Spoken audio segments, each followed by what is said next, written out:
Então vamos começar agradecendo a atenção de todos, obrigado.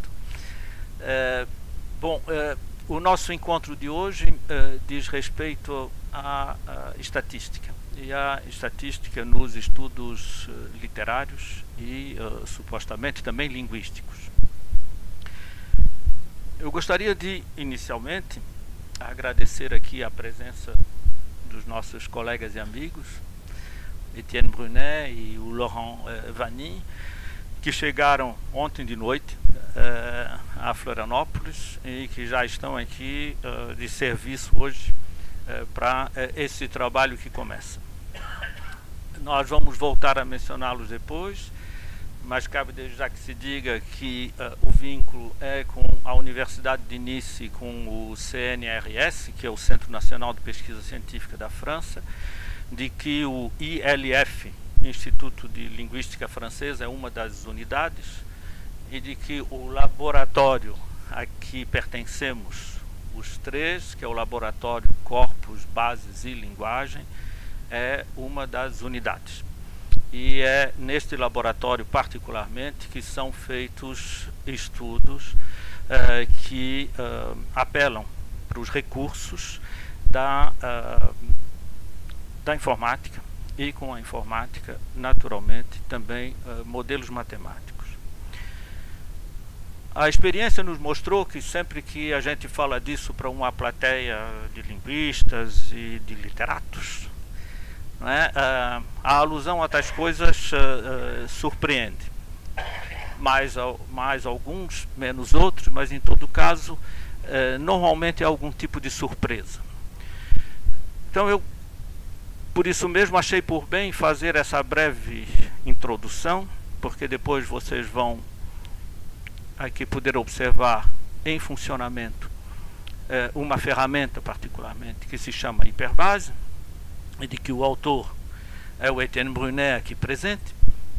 E como vocês vão ver, nesta ferramenta nós temos um certo número de elementos que eu vou tentar rapidamente resumir aqui. Primeiramente, estatística. A estatística é uma ciência recente, em verdade. Ela se introduziu na nossa vida social nos últimos tempos, vamos dizer neste último século particularmente, e inicialmente inclusive através dos estudos demográficos. Tratava de conhecer mais ou menos as populações, não é? E como vocês sabem, uma população é um conjunto, é um todo.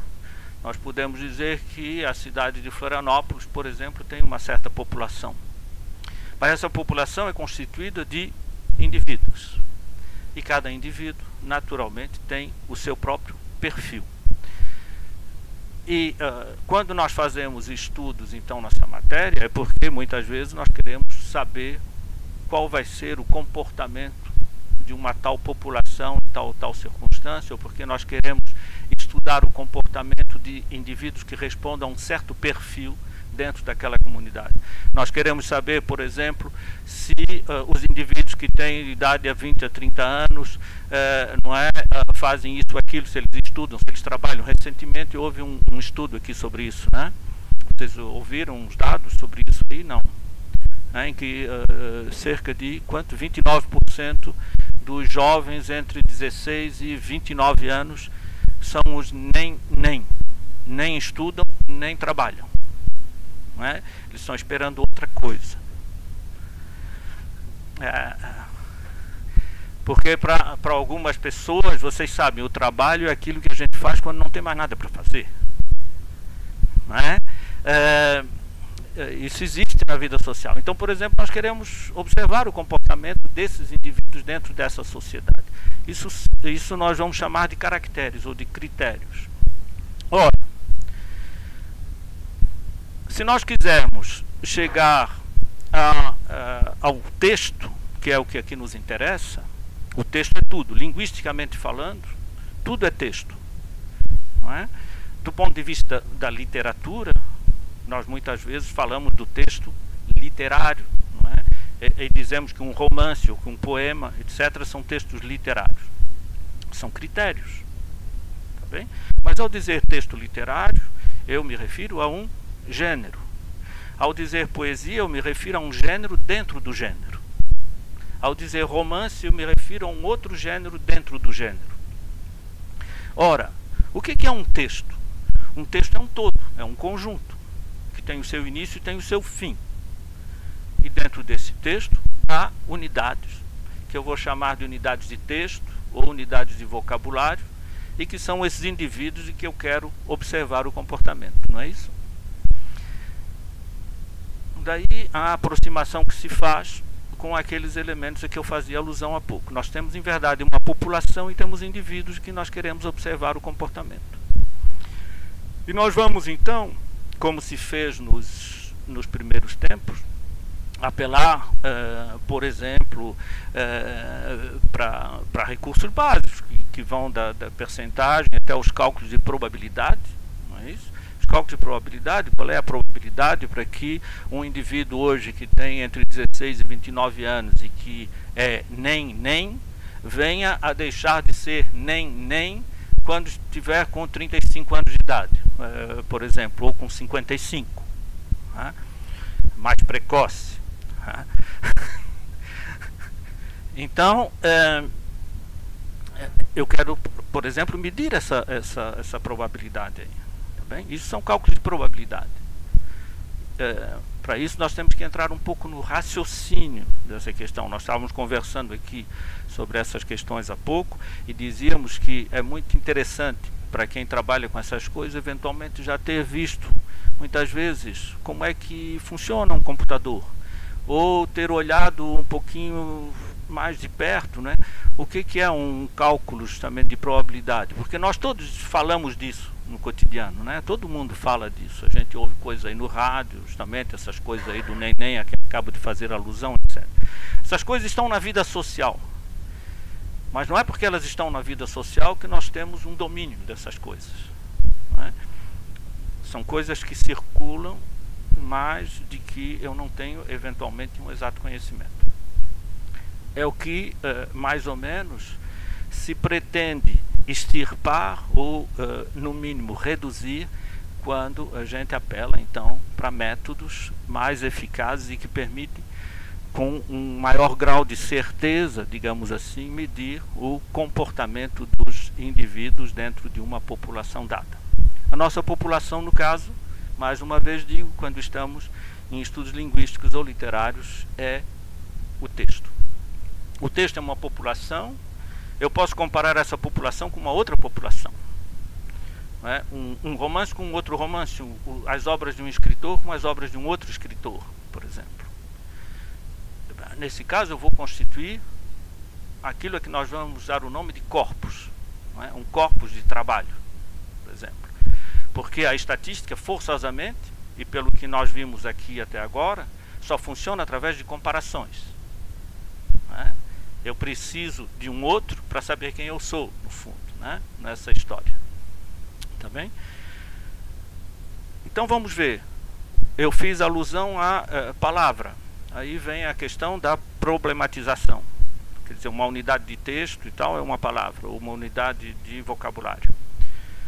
É uma problematização. Eu posso estar interessado, por exemplo, porque tal é o meu propósito, justamente por unidades que têm uma certa presença na vida social e de que, diga-se de passagem, as pessoas também pensam às vezes ter um domínio, mas não tem, porque quando a gente vê como é que as coisas circulam, a gente fica um pouco preocupado. Outro dia ainda ouvi um dos nossos jornalistas aí, por causa do futebol, fazer alusão ao México, e ele dizia que o México era um país da América do Sul. Então ele estava contente porque era mais um país da América do Sul que vinha participar aqui no Brasil, etc. Nós temos dificuldades com um certo número de referenciais, e o referencial, por exemplo, América Latina, é um referencial complexo. Eu posso, por exemplo, estar interessado por isso, observando textos. Uma outra palavrinha que chama a atenção muitas vezes é a própria palavrinha Ocidente, que se vincula a isso aí, né? Ou ainda uma outra muito frequente, né, atualmente, é o desenvolvimento. voltando aqui para a Terra, constato que muitas vezes agora, inclusive, as pessoas falam de primeiro mundo, por exemplo. O que é isso? Ninguém sabe, mas deve significar alguma coisa, não é? E o primeiro, e depois as pessoas falam de terceiro, ninguém me fala do segundo, por exemplo. Isso me surpreende. Então, bom, deve haver alguma razão, mas será que as pessoas se interrogam sobre isso? Não. Mas eu posso buscar isso nos textos. Não é? É uma problematização, por exemplo. É o que nós chamamos, no campo da pesquisa, uma problematização. Tá bem? E para isso eu vou apelar para alguns métodos.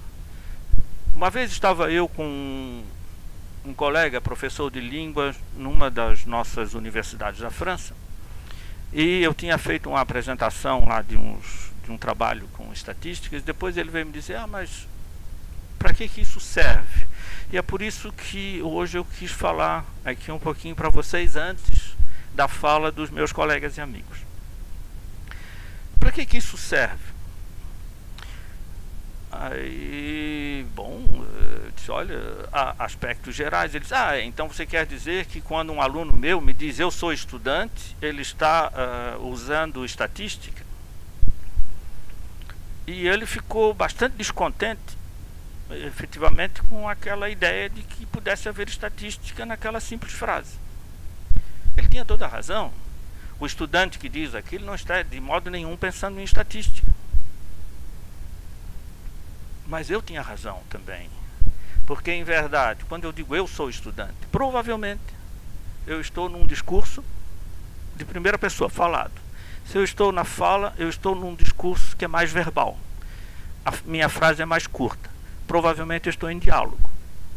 Tá bem? Quando eu digo eu sou, esse sou é do verbo ser.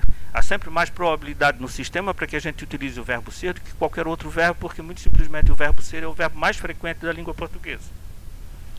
Não é? Ele não utilizou o verbo espatifar-se, por exemplo, não é? Ainda que não tenhamos nós observado os dados, sabemos que é um verbo bem menos frequente em português do que o verbo ser. Quer dizer, nós temos, aliás, um conhecimento empírico até do sistema. Em últimas palavras, nós muitas vezes sabemos coisas e não sabemos que sabemos as coisas em questão. Porque, no fundo, o verbo ser é o verbo mais frequente do sistema e tal.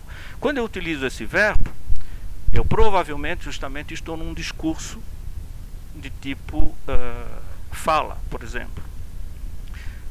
E eu sei que, por exemplo, ainda, nós falávamos de gêneros há pouco, é bem provável que eu encontre, só através de um critério, o uso do verbo ser, por exemplo, que eu esteja no teatro e não no romance. Então vocês veem que eu vou tirando um certo número de informações de uma coisa bem simples. Eu sou estudante. E quando o indivíduo diz eu sou estudante, ora, ele está dando uma informação sobre ele mesmo. Estudante é uma palavra que você não usa, ou muito pouco, por exemplo, num canteiro de obras. O indivíduo que está lá no canteiro de obras, é mais provável que ele diga eu sou pedreiro do que eu sou estudante. Não é? Então essas coisas funcionam na vida social. De uma certa maneira nós sabemos que é assim, sem saber exatamente que é assim, porque nós não as integramos, nós não sistematizamos. E o que se pretende com alguns recursos da informática e dos métodos que nos vêm da estatística, dos modelos matemáticos, finalmente, é sistematizar esse tipo de conhecimento e, finalmente, poder expor isso através de quadros, de gráficos, etc., que tenham uma leitura, uma clareza na sua própria apresentação. Espero ter sido um pouco convincente. Eu já tinha dito que eu não queria falar muito, já tinha dito aos colegas, até mesmo porque eu vou ser inconveniente, eu vou ser mal educado, eu vou ter que sair um pouco prematuramente. E eu tinha preparado até com uns exemplos que eu ia apresentar também aqui a vocês, mas já tivemos uns problemas técnicos aqui que dificultaram um pouco o adiantamento dos trabalhos. Então eu vou encerrar por aqui, lembrando que agora vocês vão então poder ver o que acontece com o Hiperbase. O Hiperbase tem duas grandes vertentes, uma vertente documental e uma vertente propriamente estatística.